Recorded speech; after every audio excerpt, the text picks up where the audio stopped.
So I'll welcome everybody back this afternoon, day one of Principles of Golf Club Management via Zoom, December 2020. We're joined this afternoon by the esteemed sales and entrepreneur marketing guru, Tony Morris from Tony Morris International. And Tony's going to be teaching us today and informing us about how to do sales better. And so I'll let Tony introduce himself a little bit further if he wishes, and carry on with that. Over to you, Tony. Brilliant. Thank you, Gavin. Thank you very much, guys. Really good to be here, and welcome, and thank you for your time. As Gavin said, I've been in the world of sales for 22 years.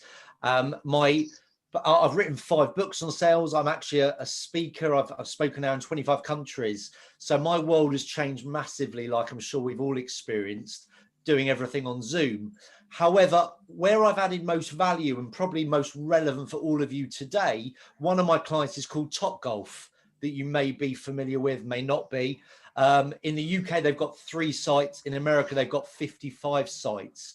But I help them when really where I add most value is all about conversions. So when they get someone who's playing just in the golf bays, they call them, how to convert a golf bay player into an actual client. So and they were, on average, they were converting about 15% from people who just went there to have a game of golf and a bit of fun with their mates into clients. To actually book training, well, not training, but golf coaching for them. And I tripled their conversion rates just by the techniques that I'm going to share with you guys in the next 50 minutes, 55 minutes. So please do take some notes. I'm going to share my screen now so you can see the agenda of what I plan on covering with you guys.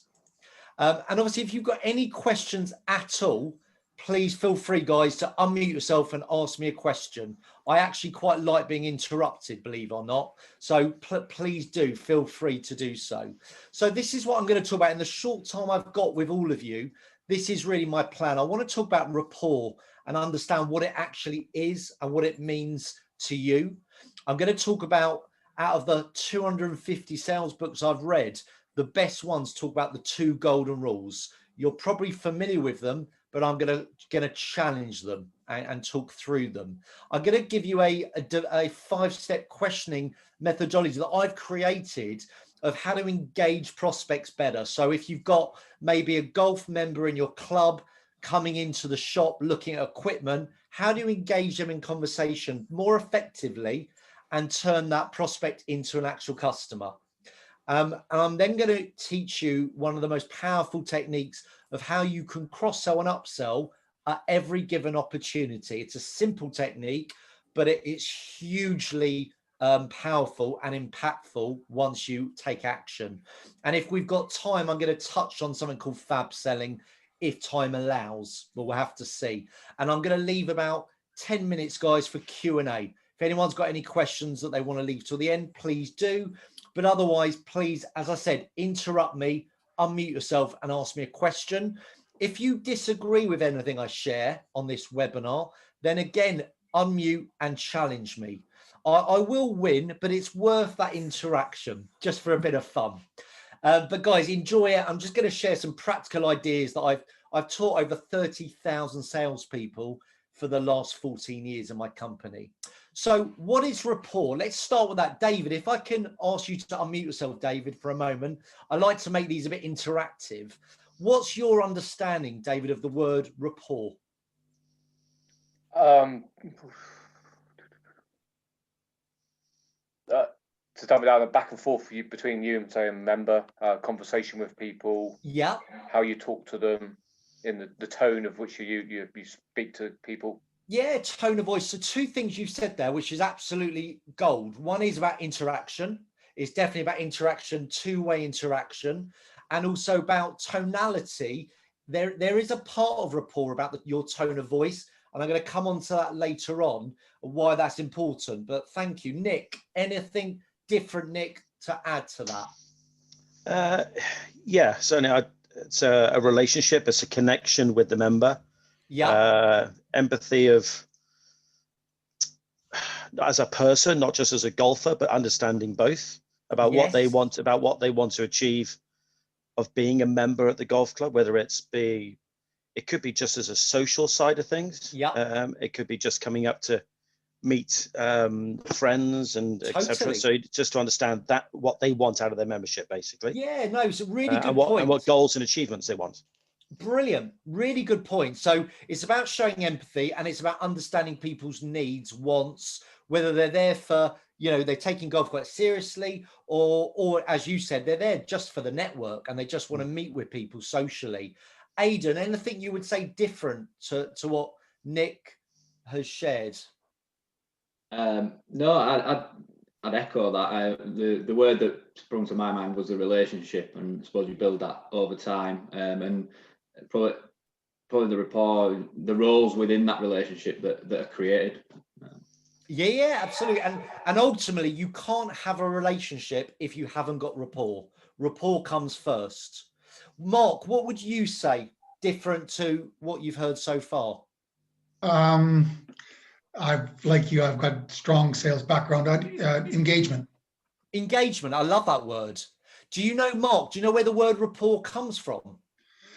I'm guessing it's French. Your guess is correct, sir. See, most people say Latin because every word pretty much comes from Latin, but actually it is French. So Paul, let me come to you for a second. Do you know the French, any idea what the translation of en rapport is? No, but I was just about to Google it, but I suspect you might see me. So en rapport is translated to be in harmony. But Mark used a really good word, actually. It's about engagement. It's about connecting on someone's level.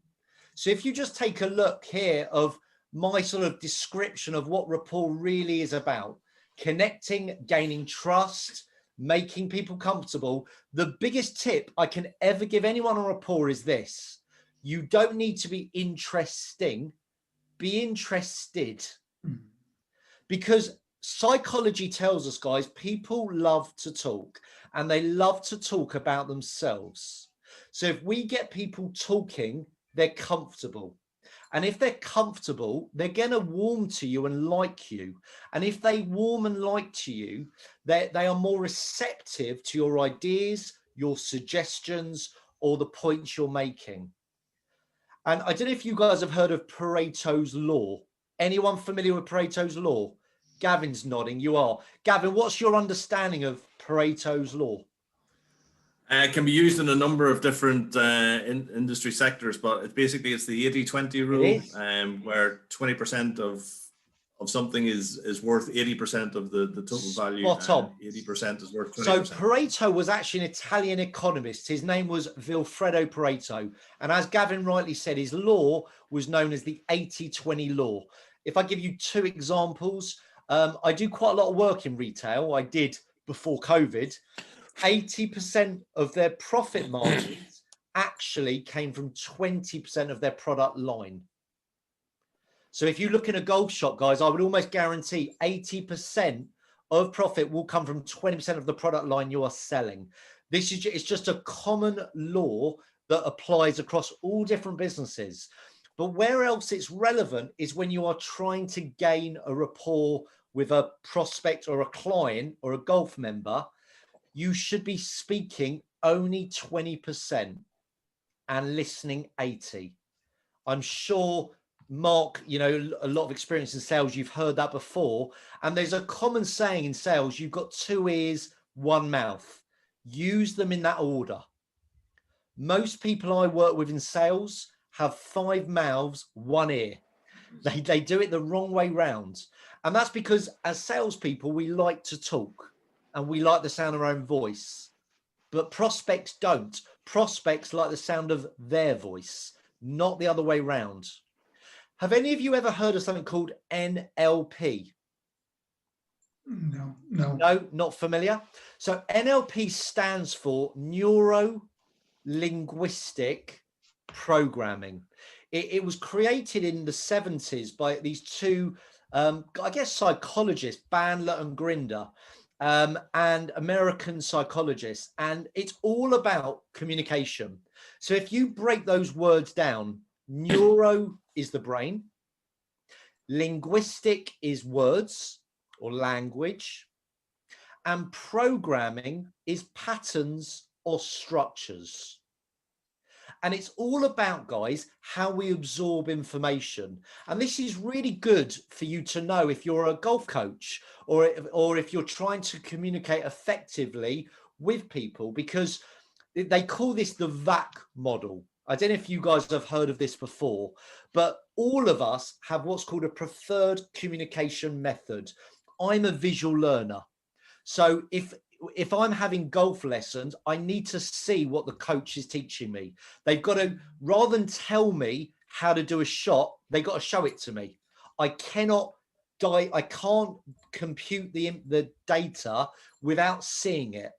So the best coaching I've ever had is when I either see a video or the coach will actually, Tony, let me actually show you what I mean. And they'll take the shot and I can then try and copy what they do, which I've never been able to do up to now, but it's a different type of learning.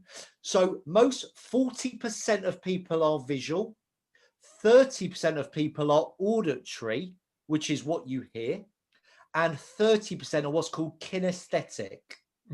There's a great book I'd recommend by a guy called Kerry Johnson. He was a professional tennis player. He wrote the book Selling with NLP. And he used some really good examples there where, I don't know if you remember Jimmy Connors, the tennis player. And Jimmy Connor was known as an auditory learner.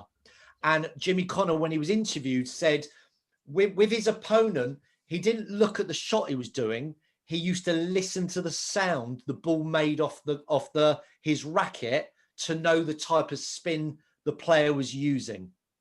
Whereas David Beckham is very visual. And when Beckham used to practice his free kicks, he used to visualize what a 50p coin on the pitch of where the ball would land. And he would literally have the visual trajectory of where the ball would go and land. The point I'm making, guys, is this. When you know how your client or prospect communicates, you need to communicate back on their level. And the biggest sign of whether someone's visual, auditory, or kinesthetic, anyone know what it is, guys? What the biggest giveaway is? Eye contact? Very good, Mark. You're actually very close. There's two giveaways. One is called eye accessing cues. So the way your brain is connected to your eyes, or the other way around, your eyes connect to your brain. Visual people, their eyes go up. So if you ask me about, my best memory on the golf course, my eyes would go up to the left and I would picture me and my son in Gran Canaria having a drink on my favorite hole on the 19th. That's just a lovely memory I've got. So visual people's eyes go up. Auditory, they go left to right. And kinesthetic, which is about your feelings. These people are normally more tactile, touchy-feely. Their eyes go bottom right.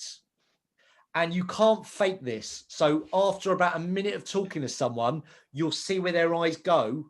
And that's a giveaway of their preferred communication. So that's one giveaway. Anyone know the other giveaway of whether you're more visual, auditory, or kinesthetic? The words they use. So I'll show you obvious ones. As a visual, I'd say, do you see what I mean? Whereas an auditory would say, do you hear what I'm saying? And a kinesthetic would say, how do you feel about what I've explained? And on this webinar, guys, I will be using a lot of visual words. And that's not on purpose. That is, it's out of my control. It's the way my brain works. And even earlier, I remember when I said, let me show you. Well, I didn't show you, I told you. But the way my brain works is to show. Does that make sense? And in NLP, they call it predicates. It's just a fancy name for words. But the reason I bring NLP up, guys, is it's vital in rapport. And this is my biggest tip I can share in NLP that's relevant for all of you. And it's this. If you see the world through John Smith's eyes, you are more likely to get John Smith to buy from you. So are you looking at the world, guys, through your lenses, or are you looking at the world through your client's lenses? Most people do the first.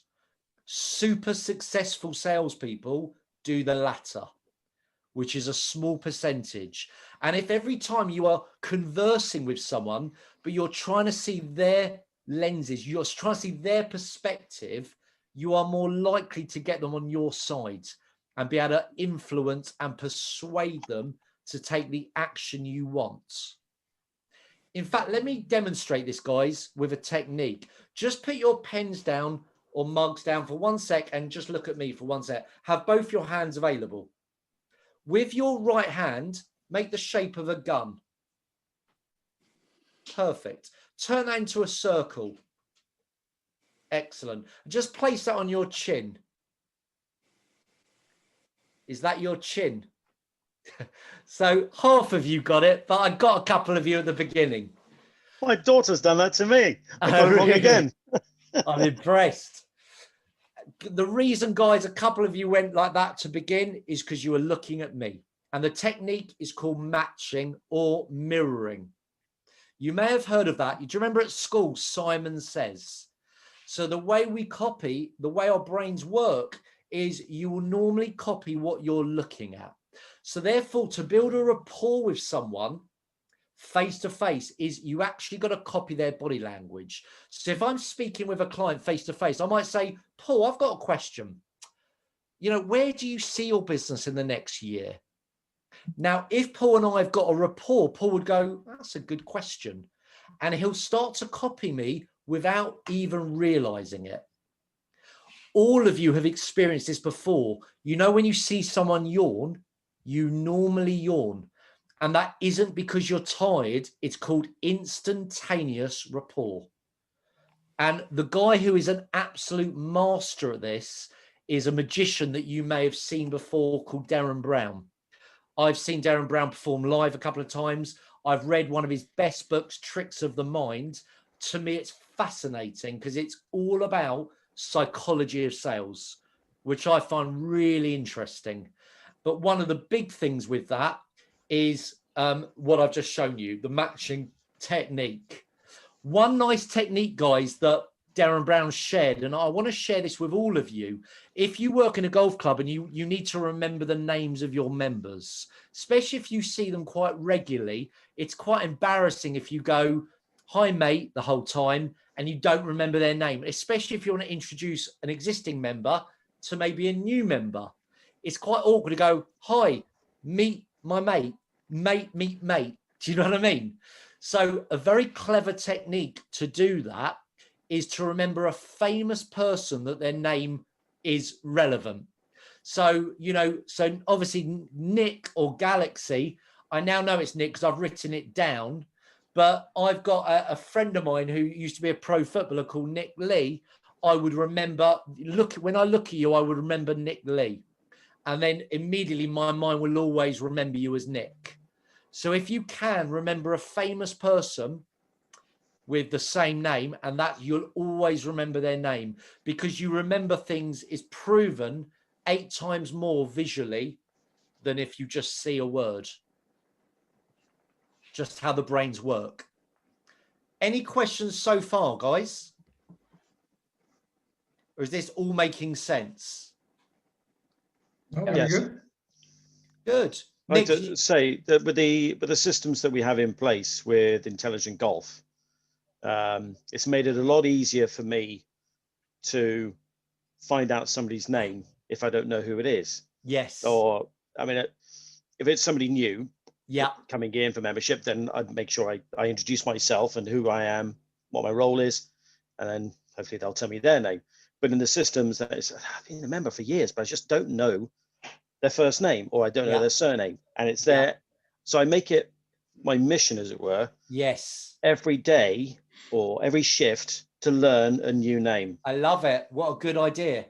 Yeah.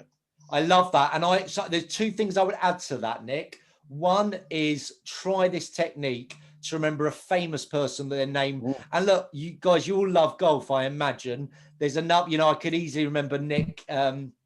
Remind me the surname. Who am I thinking? Well, Faldo. Yeah. So remember a famous golfer. That could be quite a fun way of doing it. Remember a famous golfer with the same name, if you can. And that's an easy way. But ultimately, as long as you associate their face with the same image of the person you're thinking about, you'll always remember their name. It's a clever technique. But the other thing I would also do especially when you start to build rapport and learn about them, is make a note of things they tell you. So if they tell you they got kids, they tell you their kids' names. So I know Gavin's daughter's 9. When I next speak to Gavin, I'd say, remind me, when's your daughter 10? And that's immediately, it's a nice rapport build. And I call these nuggets. I always try and learn a nugget about every client, if I can. And if I haven't built a nugget, it means I've not asked enough good questions. And clients, people really appreciate you remembering. So if, you know, you find out that, you know, they've got some tournament that they're really nervous about, like a business tournament, to say to them the next time you see them, how did the tournament go? Or if they mention it's their kid's birthday, say, how was Poppy's birthday on the weekend? It just makes them think, you know what? This guy does know me, remembers me. It's not fake, it's genuine, it's authentic. But most people don't make those little notes on your system. I don't know what system, guys, you use at the clubs, but I use a CRM system called HubSpot, which has all my client data. And there's a section there that I've labeled nugget. So anytime I learn something personal about my client, it goes on my system. So that would be my recommendation.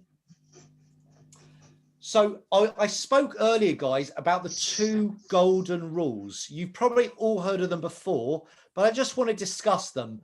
Aidan, let's go for the first one. Treat people how does that end? How you'd like to be treated.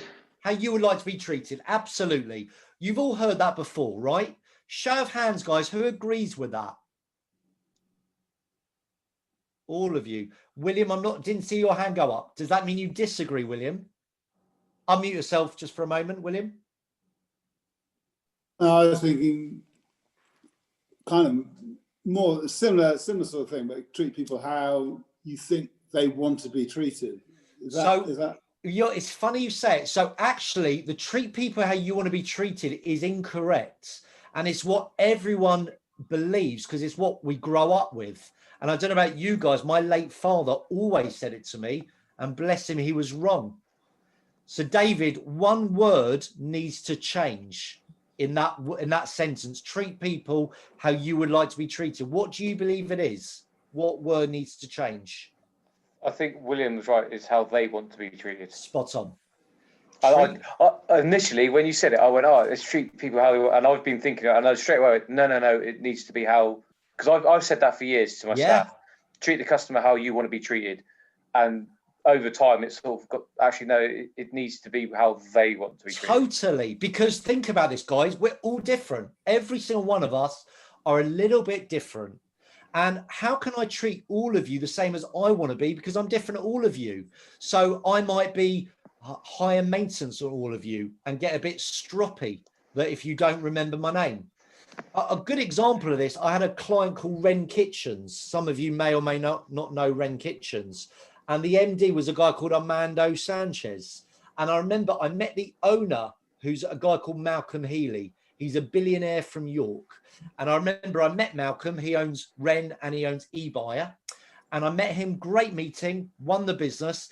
And he said to me, Tony, I want you to go down the corridor and introduce yourself to my MD, Armando Sanchez. He's going to be your main contact. I went, great. Went down the corridor. I knocked on his door. He goes, come in. I said, hi there. Are you Armando? He said, yep. I said, Armando, I'm Tony. I've just met Malcolm and he's agreed for my 1-year training contract. And he asked me to introduce myself to you because you're going to be my main point of contact. He went, all right then.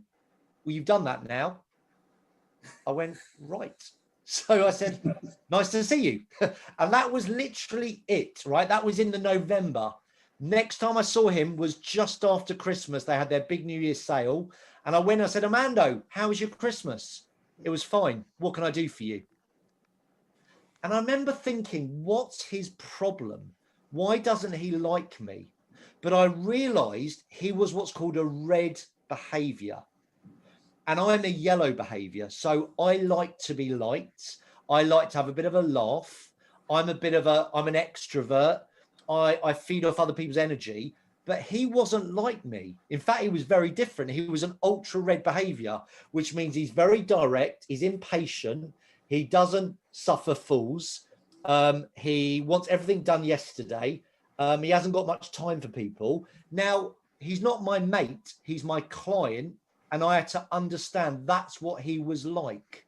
So I treated him different to how I would want to be treated, because I want to get to know people. But if I said to Armando, do you have children? He'd probably say, what's that got to do with you? And although that... Sorry, Tay, if you treat Armando as a red and you act like a red yourself in mirroring him, you're not actually going to develop a relationship, are you? Well, it's interesting, William. I would challenge that. So when I worked with Armando, I did imagine I had a red hat on, because I wouldn't say I had a rapport that I liked, but I did have a rapport, because I got to realize he didn't want chit chat, small talk. He's not interested. So when I phoned him, William, I used to go, Armando, Tony, reason I call, bang, bang, bang. And he'd go, good, get it done. Phone went down. Purely professional. Now, correct. Now, don't get me wrong. I muttered certain things in my head that he never heard, but that's irrelevant. The point is, I knew how to converse with Armando. Did Armando ever warm up? Never. And what was interesting is in Ren, in all of the sites, they had a picture of him with his mobile. And he said, I'm the managing director and you can call me on my mobile. And that was a big selling point at Ren, because they were like, they wanted to give the belief that it was a small business, that you could have access to the MD. Now, I saw Armando with what he called guests, and he was the nicest, loveliest man. He used to blow up balloons for the kids that came in. He'd put on his lanyard over the kid's head. And I thought, you fake sod. But he acted it really well. But interestingly, his staff, and I can say this, he's left now, his staff did not like him. There was a real issue, and I had to manage that culture, because the staff thought he was a bully. And I said, he's not a bully, he's ultra red, and you're ultra green, which is why you perceive him as a bully. Does that make sense? But that's why you can't treat people how you want to be. Paul, looks like you got a question. Or a point. No, not at all. I just find it fascinating. It's because you obviously can step into a new environment with a new team around you, and people can perceive you, or you can perceive them as something which they're completely not. And it's just due to the fact that their character might not be aligned with yours, and therefore you need to, as you say, treat them accordingly. And it is the best. You've said a really good point there, Paul. It's such a good tool, this, for your team, because I guarantee, I don't know the size of your teams, guys, but you won't have all the same behaviors in your team. It's almost impossible. And in a way you don't want it, it would be mayhem. So in an ideal world, you want a yellow in your team, a red, a green, and a blue. And when you've got a total blend, you've almost got a perfect team. And we haven't got time on this webinar, but I will send you, if you like, some details on understanding the behaviors, and you can identify your own behavior. I'll get you to plot it, guys, because it's a whole session. It takes about an hour. And then I do a session where you learn to adapt to the different behaviors. And I always ask this question, what's the best behavior to be in sales? Mark, what do you think the answer would be to that? What's the best behavior? I was going to speak to you, because I wouldn't come, if I'm making my first pitch, I wouldn't come across as a red. I would come across as a yellow. Okay. My angle is, from where I am to start with, is technical with two options. I try and put a point across, and then I would maybe finish that with something like, what do you think? Yes. Will this work for you? Yes, that's a really good point. So what you want to do, guys, the ideal, because the answer to that question is there is no best behavior. The answer to the question is a chameleon. The best salespeople learn to adapt in their environment. And what they're very good at is two things. They identify very quickly the behavior of the person they're speaking with, and then they adapt. So I'll give you an example. I used to have a golf coach called Pete, and it didn't last very long, Pete and I, because he was a blue behavior. He was very analytical, very detailed, and he was passionate about the theory of golf. Now, the theory of golf bored the socks off me because I'm not a detailed person. I didn't really give a monkeys about it. All I wanted to do is get it high and far in the air. And that's all I cared about. And I'm a visual learner, but I'm also very kinesthetic, which I needed a golf coach to literally physically grab my hands, put it around the clubs, the club, and show me and make me feel what it should feel like. That's the best coach for me. So if someone's trying to sell to me, I need to see things, because otherwise I'm never going to buy. And I need to get a feeling about things. Otherwise, I'm just not going to buy. So for me, that would be the best way anyone could sell to me. So if I was going to go into a golf shop to buy clubs, I would need you to maybe take 3 or 4 different clubs, take me out onto the bay on the range, hit some balls with me, and then I would need to get the feel for those clubs. And I'd like to see you hit with them. And that would probably sell it to me. I think Paul would probably agree with this because of his background.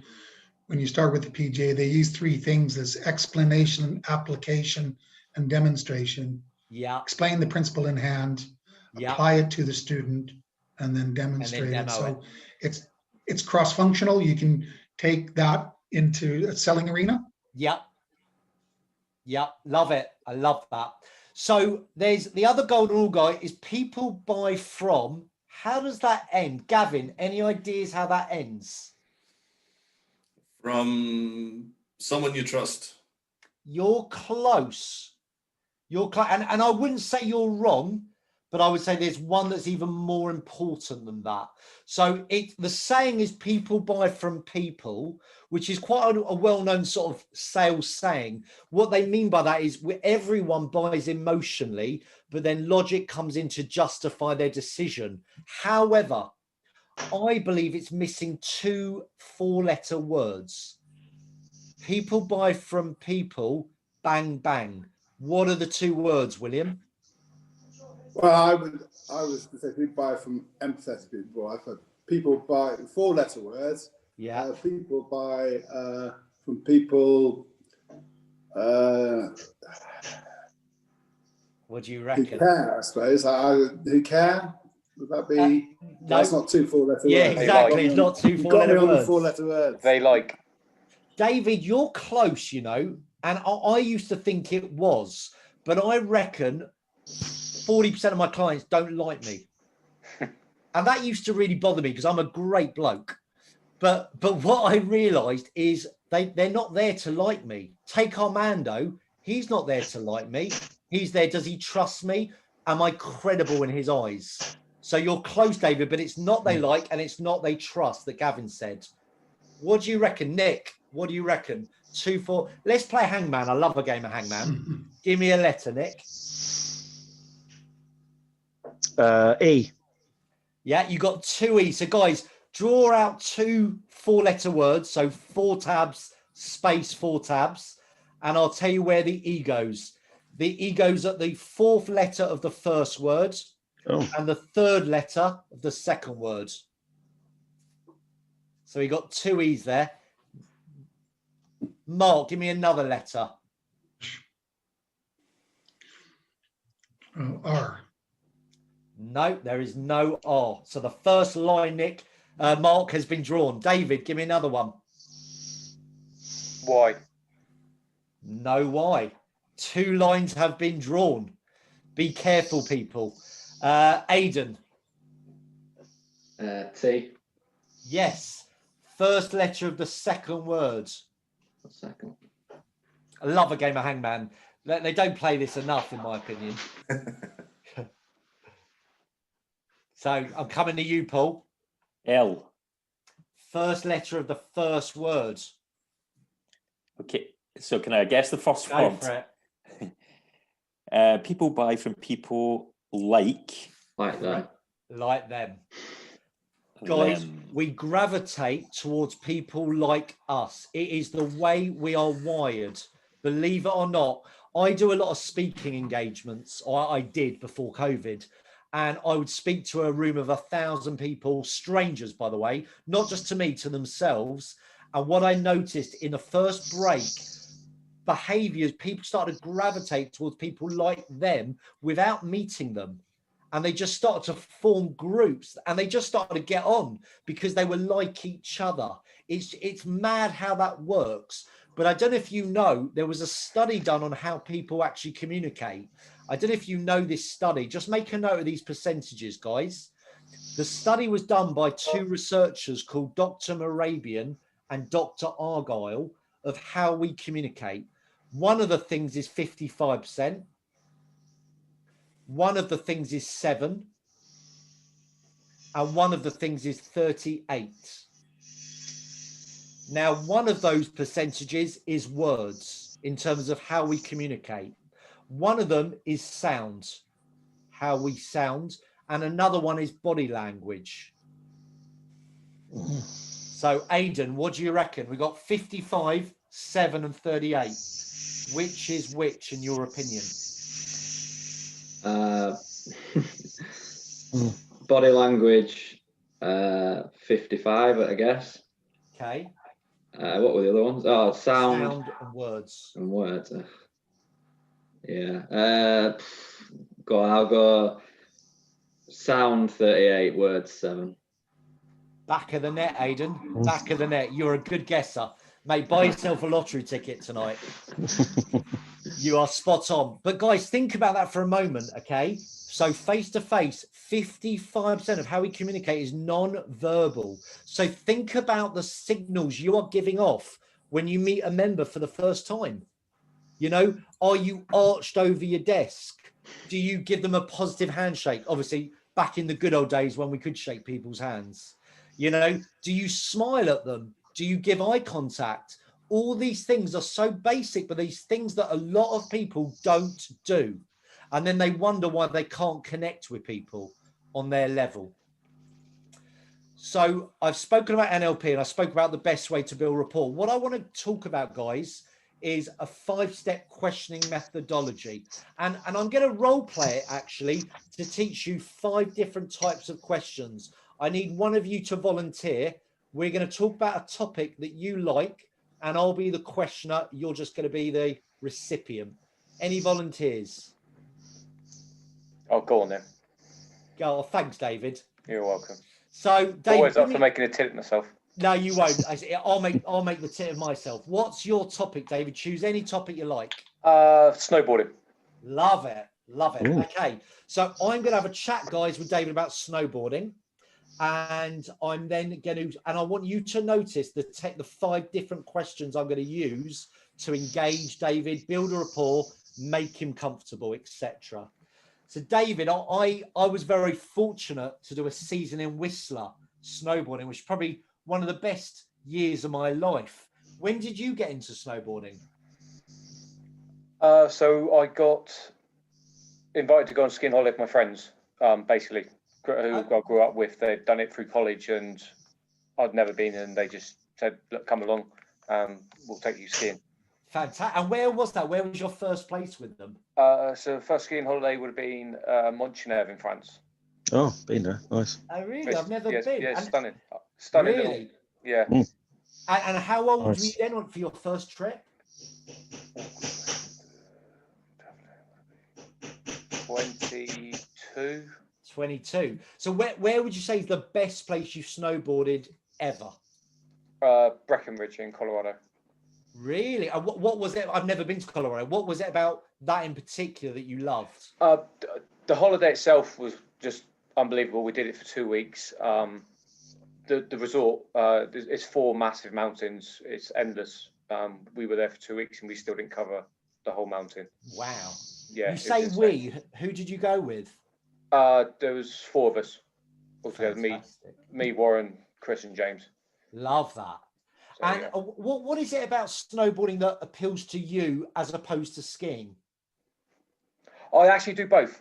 Oh, do you? I can do both. Yeah, I started off as a skier. I learned Yeah. to ski first. Then I went travelling for a year. Yeah. And when I was in New Zealand, basically, the guy I was travelling with wanted to do. Obviously, we were in Queensland, so we had ski resort there, and I didn't really want to go off skiing by myself whilst he learned. So we both did snowboarding. Fair And enough. of course, doing that, I then came home and was a snowboarder, and went on holiday, and then I did ski season. Oh, really? Where was your season? Say Chevalier. Amazing. I've not been, but I've had friends that have gone and they've said it's incredible. Funny enough, I bought my snowboarding equipment in Wanaka in New Zealand. Oh, okay. So that's where I was the first. I boarded in Chamonix for my first trip, but then that's when I was traveling like you, I decided to buy a board and do it properly. Whereabouts? You mentioned Montezin with your friends. Whereabouts in France is that? Montgenèvre, it's on the border of France and Italy. Right, okay. So you can actually ski into Italy on the ski resort. Okay. Yeah. And a lot of people attending that used to snowboard are now tending to move into more skiing. In your opinion, why do you think that's happened? I don't know. I wouldn't have a clue. I've always said I will go back. I'll stay a snowboarder. I only recently went skiing because the fiance wanted to learn. Yeah. I've always said, whilst I'm young enough, I'll snowboard. But as I get older, I'll go skiing's a lot less stressful. I find. That's funny you say that. When you say it's less stressful, what do you mean? Just on the body. Just on the body in general. Interesting. Okay, we'll stop there, David. I really enjoyed the chat, though. No, thank you. I could have chatted all day. So I use 5 techniques there, and I want to see if anyone spotted them. So, Aidan, let me come to you, and then Mark, I'll come to you next. Aidan, give me one technique you spotted. You might not know the name of it, but I'll help you with the name. Well, you asked a lot of why and where, personal things to build. When he answered, you asked a question leading on from his answer. Excellent. And that technique's called a tag on question. So if you to always get a conversation going, question their responses, or ultimately you are tagging on to what they say. Mark, you raised your hand. What were your because you go through the who, what, why, where, and when. Absolutely. And in the end, you started doing most of the conversation. Yeah. By the end of the conversation, you were saying 2 or 3, 4 words, and he was telling a story. Well done. So That's Mark, how I that picked it up. technique, yeah, you're absolutely right. There's 2 things, Mark, you've spotted. The technique I used on David was called a statement question. So I made, as you said, I said 4 or 5 words, and then I asked a question, which would engage David more because I'm immersing myself in the conversation, right? But as you rightly said, Mark, the open questions, they all begin with W. Yeah, what, why, when, where, which, and who. But the other 2 that people forget about is how, which I did use. Yeah. And the other one, which is a really good one to always create a conversation, is called TED. Anyone know what TED stands for? TED. TED. It stands for tell, explain, describe. So if you say to anyone, tell me about your golf experience, or tell me about the best place you played in golf, or describe to me what you look for on a golf course, or describe to me, your ideal club, what it's going to feel like, it gets them talking. You cannot close a conversation with TED. Okay. Tell, explain, describe. So there are 2 techniques. Nick, did you notice another observation, another technique? I noticed right from the start, you mentioned about snowboarding, and then you went straight into, I don't know how to describe it, like at the same level. I said, oh, I like snowboarding as well. So already you're both on the same understanding of the topic. Absolutely. So there was definitely common ground there. That's it. That's what I was looking for. Absolutely. Which in rapport, guys, is really important. Where you can, never fake it. Because if I've never skied or boarded, I'd have looked like an idiot. And David would have caught me out. So I would never lie, but I would always try showing interest. I might say I've never seen a fascination. What is it you like about it? So I can still show an interest. Paul, what else did you observe? So we covered 2 techniques, tag on and statement. So given the fact that you've probably met this person for the first time, you were very quick to have that engagement, and it became very much, rather than a Q&A between the person and yourself, it became more of a discussion, a nice, pleasant conversation. So all of a sudden there was that rapport already within the space of 5 minutes, which then I suppose would build trust, and that can only bode well. And guys, whenever you do a phone call or you meet with someone face to face, right? Always, and this is something I always say, especially on a sales call, try and have a conversation, not an interrogation. So if I've got someone who's thinking about joining the golf club, or thinking about getting lessons, or thinking about joining up as a family group, I don't want to say, tell me how many people in your family, what are their names, how old are they? I want to have a chat, because by having a chat makes them comfortable, and then they're more likely to share more with me. Whereas if it becomes like an interrogation, I'm going to turn them off, and they're going to feel really uncomfortable. And our job is to make it easy. William, did you notice another technique I used? And I'll give you a clue. It was about France. About what? France? Yeah. Oh, no, I was going to say something totally different. Go on, tell me, what were you going to say? Well, the technique that I felt you were using was, unless it's your natural disposition, Tony, but you were smiling a lot and you were moving forward into the screen. So I was getting some body language from you, even through Zoom, that you were engaging through your face. Yeah, good observation. That I think was, I don't know if it was natural, but I genuinely love snowboarding. So maybe that came across that I was genuine interest because I love boarding. But Gavin, what do I mean when I said the clue was France? There's another technique I use, guys, and this is a really good one. Because the others were crap. When you pronounce the name wrong? So one at a time. David, go on. Beg your pardon. Did you pronounce the name wrong on purpose? No. Oh, okay. Mark, I thought you did. Thanks, though, David. Thanks for noticing that. Mark, what did you spot? Oh, that he had been to Chamonix, and do you know it? Good listening, but no, it wasn't that. Okay. So do you remember David said the first thing he said was he went with his group of mates to, and I tried to write it down, but I couldn't hear him, something like Montreuil something. I then said later on, where is Montreuil in France? And he said border of France and Italy. By replaying the question, replaying what he said, what am I demonstrating? Confirming you're listening. Good. And people love to be listened to. So they call that a replay question. Always try and replay something they say early on. And do it on purpose. I always do it in every sales call, in every sales meeting, because I want to show the person I'm listening to you. I'm interested, even if I have to write it down and then bring it up later. Doesn't matter. They don't know you've written it down. So there are 3 techniques. I did 1 or 2 others, guys. And one of the techniques I used actually failed me, but it was a good attempt, but it failed me. Gavin, any idea what I'm referring to? No, this is way above my level. No worries, no worries. And Nick, any idea? I'll give you a clue. It began with an O. Oh. Let me show you. So these are the questions, guys. I've actually called it here a future pace question, but another name for it could be an opinion question. I said to David, I made up some BS stat that boarders are moving to skiing. What's your opinion? And often people love to give their opinion if they've got knowledge of a subject. Yeah, because I'd put down, I've just scribbled it down, saying ask a question with the question.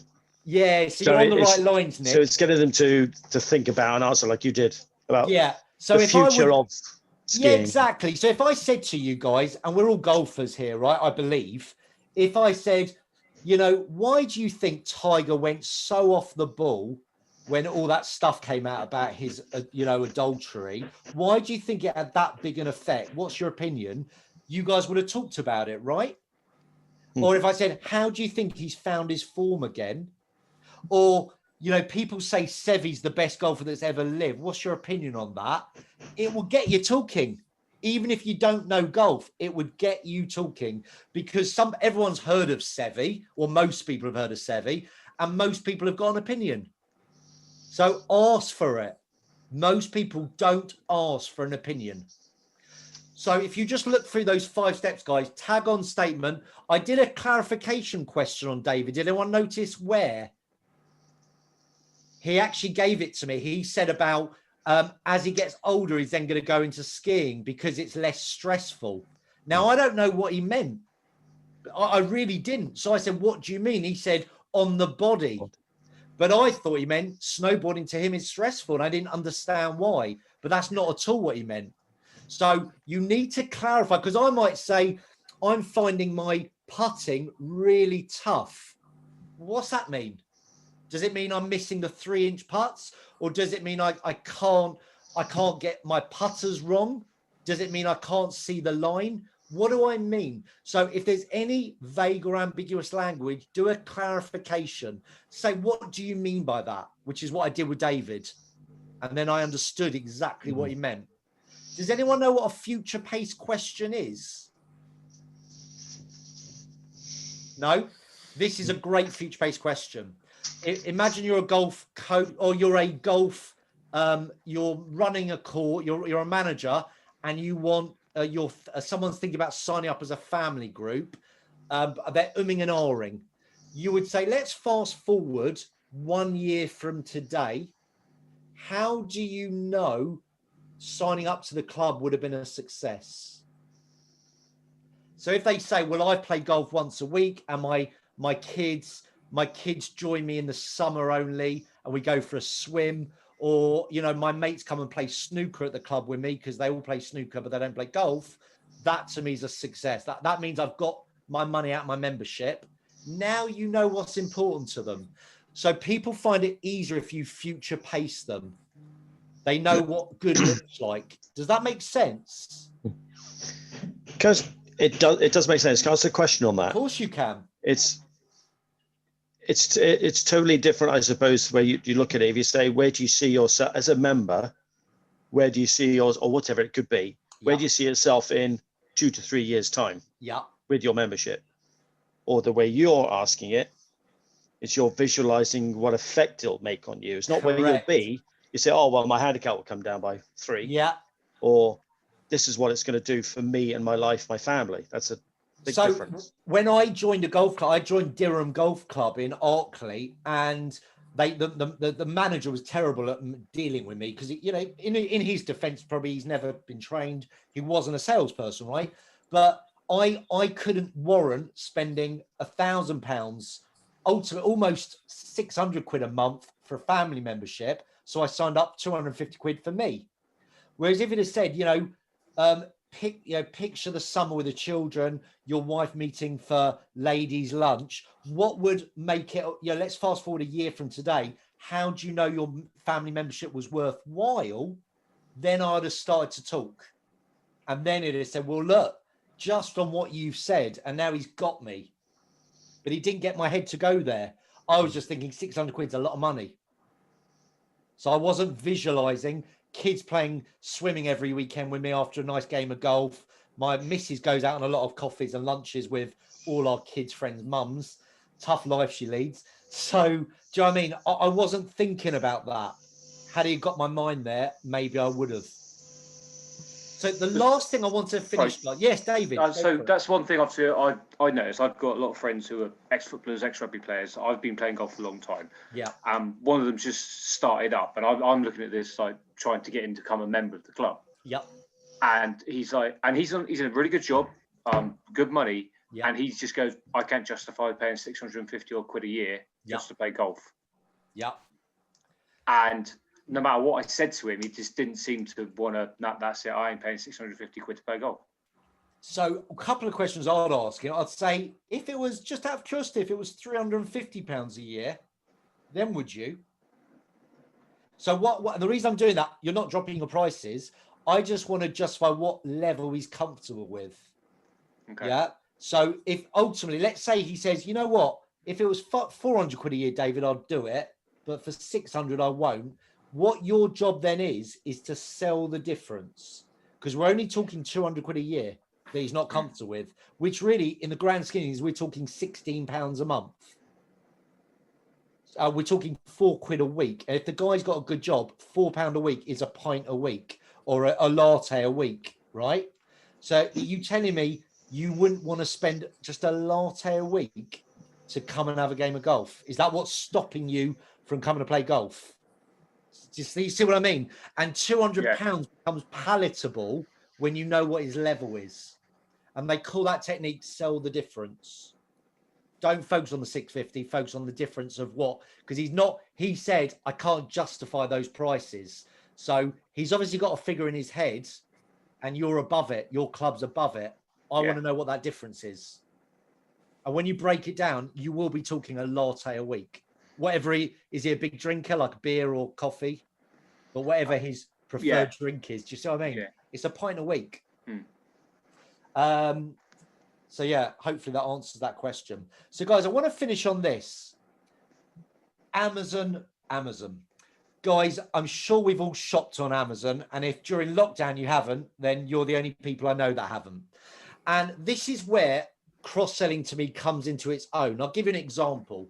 So when lockdown happened for me end of March, or for most of us end of March, I remember cancelling my golf lessons. And I said to my missus, I want to get a golf net. And yeah, we had to have about a 20-minute negotiation on why, but we got one. So I went on Amazon, as you do, and I spent 49 quid on a net. And like everything with Amazon, as I bought it and went in the basket, it said, customers have bought this, have benefited from, and then it showed me, I don't know if you can see it, but can you see this fake grass turf? You might be able to see snippets of this fake grass turf. There you go. It said customers have bought the golf net, benefited from that, because you don't want to rip up your garden. I thought that's clever. So I put, for 12 quid, I put that in the basket. And it said customers have bought the fake turf, bought these extra tee sizes, so I can tee off with a driver or an iron. I thought that's clever. £112 later, I've been done. But was I pissed off with Amazon? No, because the truth is, my missus would have killed me if I'd have dug up loads of marks in the grass. She'd have killed me. And, you know, and I couldn't have practiced with a driver because off the grass with a tee, it's not practical. So therefore, I actually, in a weird way, was grateful for Amazon's help. And as soon as you start to look at it, guys, when you are cross-selling and upselling, that you are helping, not selling, the more you'll be able to do it with ease. And the words I use is this: customers who have bought this have also benefited from, because that's the Amazon language. And in your golf club, shop, wherever you're speaking to clients, you don't have the algorithm of Amazon, but you do have your product knowledge, and you know which product complement which products. And people are a bit like sheep. They follow the herd. So if you say, just to let you know, most people have bought this, have also bought this as well, 80% of your customers will buy that because they think, shit, well, I better buy that then as well. You don't spend £100 on golf shoes and not buy a shoe bag. Why would you do that? And why would you spend £130 on beautiful leather golf shoes and not buy a protector for the leather for an extra £9? It's a no-brainer. But if every client did that, do you know what difference that would make to your revenue? Does anyone know the difference between a cross-sell and an upsell? What's the difference, Mark? Well, I believe it. Cross-sell is products that you already have there, and an upsell is just because we use cross-selling in the market that I'm in, where the customer has 3 products that they could get from 3 different suppliers, but they can get it all from me, all from one. Is that cross-sell? It's not, actually. It's not. So I'll give you 2 examples. Okay. I went to buy my son a bike during lockdown because, you know, we couldn't do much else. So we went cycling, and I went to Halfords to buy a bike for 140 quid for him. And the sales guy was actually very good, understood where we're going to use it, the terrain, and he upsold me to 189. So he upsold me by 49 quid. David, where do you think the cross sell was? That you probably bought a helmet for you and your son as well. Very good. So the cross selling is you go to buy one product and you buy a complementary. Upselling is you go in with a. So for me, for alcohol, we got that upselling all the time. So the customer comes up, can I have a glass of wine? Do you want a large? Correct. Do you want a double? Do you want our house gin, or do you want our? Do you want premium? Blah, blah? Exactly. So an upsell is just upping the spend on whatever they want to buy. The cross sell is if you go and buy a coffee, a cross sell is, would you like a slice of cake with that? Yeah. Do you, the best of all time, would you like fries with your burger? It's the best cross sell line ever. And then upsell, Nick, where's the upsell at McDonald's, do you reckon? A large. Do you want to go large? And the good ones have been trained, say, for only 39p. Do you want to go large? And you're like, yeah, go on. It's only 39p. If I'm cheating, I might as well cheat properly. So that is the difference, guys. But most people don't do it. Most people go, yeah, I'm going to buy these golf clubs. And you go, do you want to buy a trolley as well? No, I'm all right. Because you've not sold it to me. I need to know that most people that buy this, buy A, also buy B. Then I feel comfortable. And remember, guys, your job is not to sell, it's to help. And if you remember that your job is to serve and to help, not to sell, that's when you start performing better. So, guys, that's all the time we have, I'm afraid, for the webinar. But we do have a little bit of time, 5 minutes or so, for questions. Any questions at all on anything I've shared? Yeah, I've just got one for you. Please. In particular, where I am. Obviously, with COVID, a lot of the time now is spent the first thing on the telephone. It's so difficult to engage straight away on a telephone conversation. How would you start a telephone conversation if you phoned me? So just tell me, just give me context. Who are you in terms of you a client, a prospect, and what's the objective of my call? Prospect. Yeah. And looking to get an idea of the products being used and can I quote? And this is me doing an outbound call to you, Mark, as a prospect. Yeah, just like a cold call. Yeah, so I'd go, morning, Mark. Tony Morris here at Golf R Us. Thanks for taking my call. Never say it's now a good time to speak. Thanks for taking my call. Okay. Well, reason for my call today, we've actually got a special offer at the moment that we're doing exclusively for all of our members only. And I know you're an avid golfer, and I just wanted to have a chat with you, see how your golf game's going, and just talk through, see if some of these products might be good for you. Okay. So tell me, how often are you getting out now on the golf course in this weather? Now we're talking.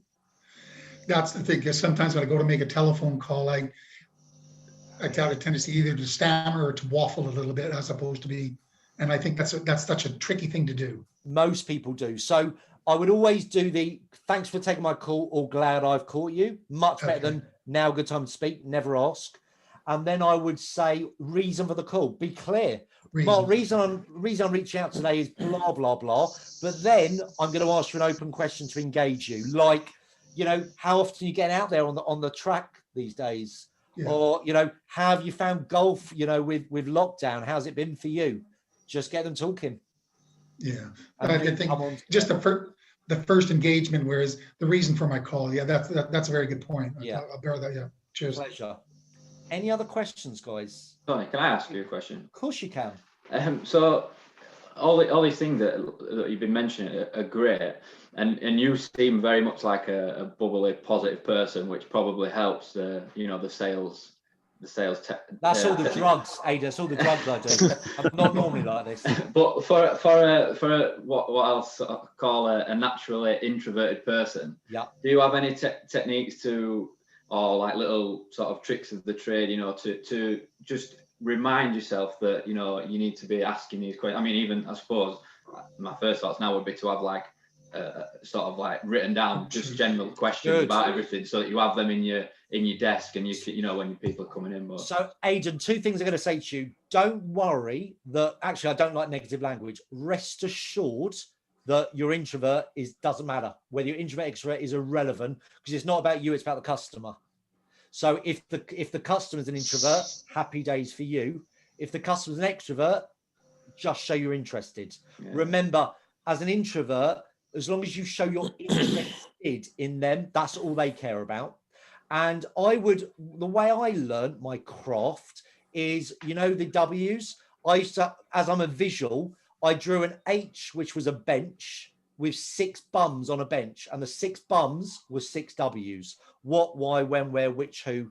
And I just stared at that. So whenever I was on the phone, it forced me to ask a W question. Yeah. And then it was just practice. And you know what? Whenever I went up for like a sales call, like Mark said, I would write out 3 or 4 questions I'm going to use. So rather than get caught like rubbing a headlight, I've got those questions in front of me that I'm going to use. And then it just came practice, practice, practice. And it takes, psychologists say it takes about 60 days to build new habits, depending on how quick you learn. So if you start doing this thing every day for 60 days, the habits will come, and it will.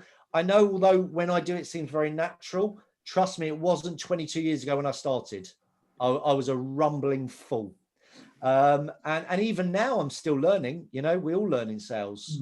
So it's just practice, and again, if you're a visual learner like me, have visual reminders in front of you of what you want. And then when that becomes a habit, take that off, replace it with the next thing you want to learn. Yeah, no, that makes sense. I think I like the whiteboards and stuff for, you know, for memory, just to trigger something. But yeah, so that's a good point. Any other questions, guys? I mean, it was interesting. I don't know if you guys like the snooker, but I was watching snooker last night, the final up till 1 a.m. It was a great, if you're into snooker, it's a great game. And it was interesting. They were interviewing Judd, who came runner up, and he said he practices 9 hours a day. And it got me thinking as well, number one, he practices 9 hours a day. Now, if your job is to sell, therefore, you know, as part of your role, and that's your profession, do you practice 9 hours a day? Because most people don't practice 9 minutes a day. Now, I practice about an hour a day at my craft. And what I mean by that is every day I either listen to a podcast, read a sales book, watch a webinar. Every single day, no matter what I do, I will digest 1 hour of content a day. Normally it's over lunch. Normally as I'm sitting there having lunch, I'm reading a good book. At the moment I'm reading Never Split the Difference by Chris Voss, an FBI negotiator who's implemented his techniques. And guys, I've been doing this 22 years. And the reason, without sounding arrogant, I've done okay at sales is I practice an hour a day. And I allocate an hour a day to learning about marketing. And I learn off loads of people, but the 2 at the moment is a guy called Andy Harrington and a guy called Nigel Botterill. They're teaching me everything about marketing. And then I learn an hour a day about sales. And I'm still learning. I've still got so much to learn. So guys, my recommendation, I've spoken to Gavin about this, is, you know, if I worked with you individually, my fees, just to give you an idea, are £3,500 a day when I deliver a day's sales training to individuals. For a lot of people, that's unaffordable. So I've put all of my content online, and it's called TMI Sales University. It's everything that I've ever learned in the last 22 years in sales. It's broken down into 29 courses. Just to give you an idea, course 1 is called Mindset. So Aidan, I know you sort of said there, how am I so positive and happy? Genuinely, aside from alcohol and drugs, there is strategies that I use to get in the right frame of mind. And I do it every day. Alcohol. Yeah, it is a lot of alcohol. Now, at the moment, I'm not drinking, which I do miss. But because I'm working out at the moment, so I'm trying not to drink. So I do have strategies of how to get in the right frame of mind and how to look at things differently to most, get in the right perspective, because it's not easy, but you focus on the controllables, right? So my first course is called Mindset. And every course has got between 12 and 18 bite-sized videos. It's all of my content.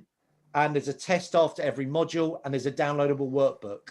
So guys, if you like the sound of that, again, only for GCMA, it's £97 a person a month, but I'm doing it at 50% off only for GCMA members. If you buy it on my website, it's £97 per person per month. But if you like what you've seen today in the last hour, and you like my style, and more importantly, you like my content, that's all it is. It's 368 videos of my content, and I teach you everything you need to learn in sales. What do you? I think that's great, and I think we're all sort of very grateful as well to Tony for that very generous offer. And I would extend that. I mean, these guys, they aren't all GCMA members just yet, but hopefully we'll get them there. But I would certainly think you would extend the offer. Of course, I would. Anyone who's attended these webinars, absolutely, for GCME members only. And obviously, guys, if you recommend me to someone, though, they would be paying normal rate, because I've got students already paying £97 per person per month. So it can only be for people who have been on a webinar or are associated with. Good. Well, I think what I'll do is I'll stop the recording there. Sure.